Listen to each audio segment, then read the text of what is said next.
Alright, so now what I want to do is take you through trying to find and search for scholarly journal articles. So the last thing we had you do in the last lesson was understand how to skim a scholarly article. Scholarly articles are going to be longer than magazine or newspaper articles, usually around 10 to 20 pages in length, and they're going to be written by experts in a particular field of study. They're a little bit more expert than some of the authors that we've seen in the magazine and the newspaper articles. They're researchers, they have experience in the field. I'm going to walk you through trying to find what we call open access, so journal articles that you can at least get a summary or what we call an abstract on, and if you belong to a college, university, or have access to a public library, you may be able to get the full text of these articles. In some cases, the full text is actually there. Remember, just like magazines and newspapers, these journal articles may be behind what we call a paywall, and you would have to have pay to access them. Now, these journals can either have their own website, like New York Times has its own website, or they can be collected into what we would call an aggregate or a database. That's a collection of journals, and within the journals, you will find the individual articles. I'm going to walk you through a couple of different products and different ways to do this. So, for example, right now I'm looking at something called Browsine. A lot of libraries have it, and this will link up to open access journals. Again, a lot of them are going to be free. You can read them right online. They're respected scholarly journals, and some of them, though, are going to be behind a paywall where they'll require you to pay if you want to look at them.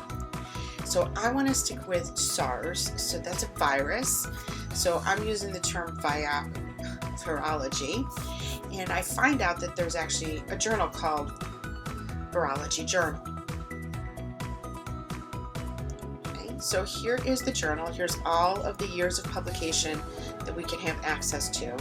One of the drawbacks, one of the problems with this is there's no way to search within this particular journal for SARS or a particular virus or article author, something like that. You have to kind of scroll through every issue, which is problematic. Okay, so if you go through and take a look at this one, you're saying that there's a subject of virology, and then you would find another journal called Viruses. Okay, same thing. Here's the list of issues. Okay, HIV, Zika virus, but there is not a way to actually go in and run a search. Okay.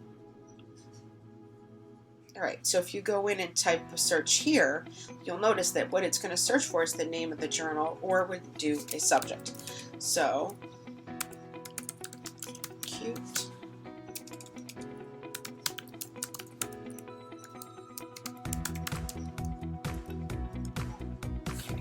So they're saying that there's nothing here.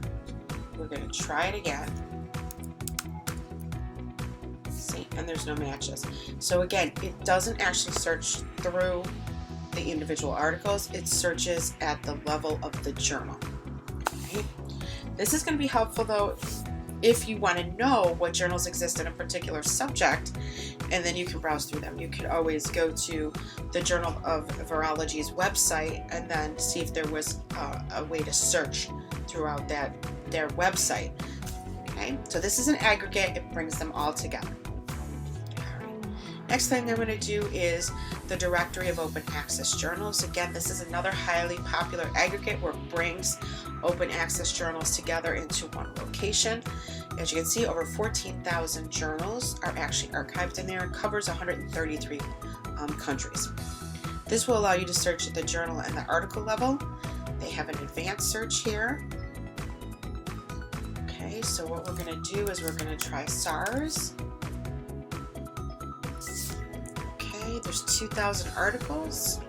Let's go by subject. Let's see, let's go by infectious diseases. So we're down to 390. Okay, so this is a article from 2004. The full text is right here, and it's about SARS coronavirus in Beijing. So this is a good lesson in the cycle of information, the timeline of information. If you wanted to do something about the current COVID-19 coronavirus that's going on, the pandemic, you would be hard pressed to find articles, journal articles that come out right now. Because right now we don't have researchers that have taken really a long-term look at this particular coronavirus. But what you can do is find articles on previous coronaviruses and how they were mitigated. Okay, what you want to make sure that you do is give a particular event probably about a year for real scholarly research to come about. Right now, what you're going to find are newspaper articles, magazine articles, website blog posts, what we might call like gray literature, which is the start of like the first draft of a research project on the coronavirus. So always remember, if your topic is popular and happening right now, the searching that you do, you're going to have to try to do something that's tangential to it, that is not exactly the same, but will still give you some sort of methodology to follow. So let's take a look at the full text of this article. So it's coming from this journal, Emerging Infectious Diseases, from May 2004. Okay, you have the abstract here. You can actually download the article, but then the article is actually right here on the screen for you to read with a list of references, and some of those references are linked out again for you to read online. But you could just type in SARS, but then you want to limit it down to medicine, or you might want to limit it down to pharmacology. So here's ways where you're combining both a keyword search and a subject search to get yourself narrowed down to what you need. You can also, if you're not familiar, you can browse by subject. So for example, if you're interested in something related to agriculture, you can expand it out. There's fisheries and aqua agriculture, so you're interested in something like that, and then you can view the journals that are in here. Limit down by subject, environmental science. Okay, so maybe you're taking a look at the environmental impact on coastal fishing. Here's the article. It's coming out of Egypt. Okay, and there's the PDF for you to view. Another product that we have is something called, that you can find and use, something called Hathy Trust. It's a digital library. It's primarily books, but there are some journals. So let's say we were looking for SARS again. Let's see what we can find here.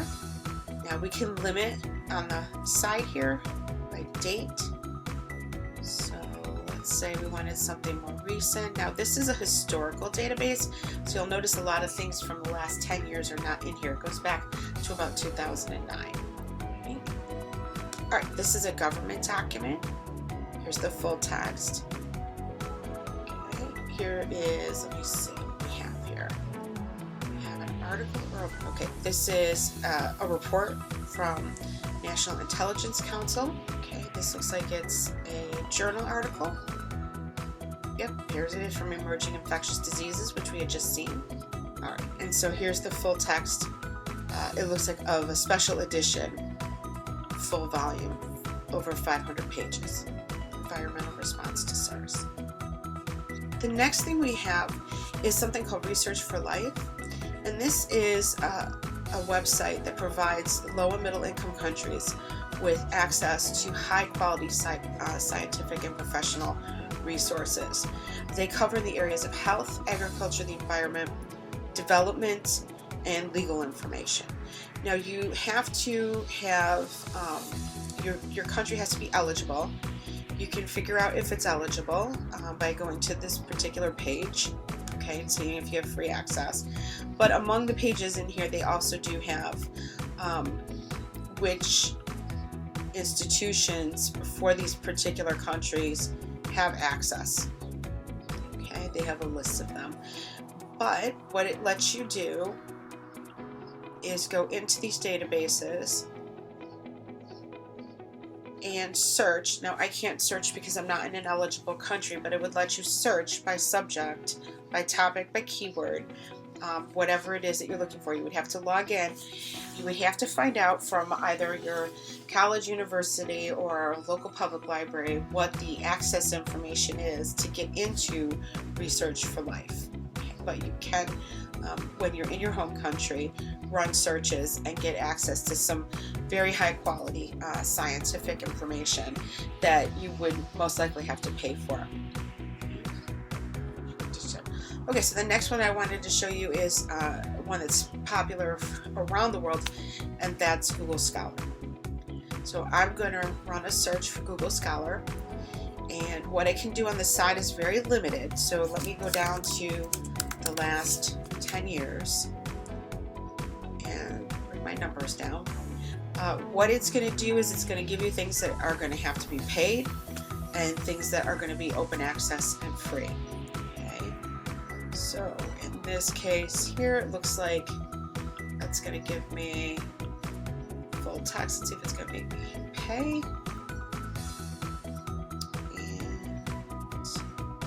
No, it doesn't. Okay, so this was an open access article that it's let me have free. Okay, but you might end up running across a situation where this one, see, it says free from publisher. So luckily I'm running across a lot of examples that are free, but you could come up against one that is a paywall where it is going to ask you to pay. Okay? So with Google Scholar, it has no way to narrow down sophisticatedly. There is no way to narrow down by subject. It's just going in and putting your keywords in. So you have to make sure that you have really solid keywords that you're using. Remember back in the earlier lessons in these modules, we talked about developing your keywords. Make sure that you're not just searching using one term. So I may have typed out severe acute respiratory syndrome, or I might have just typed out SARS. I could have used the term coronavirus because it is a type of coronavirus. So make sure that you have a couple of keywords that you're going to be using when you're searching on something like Google Scholar.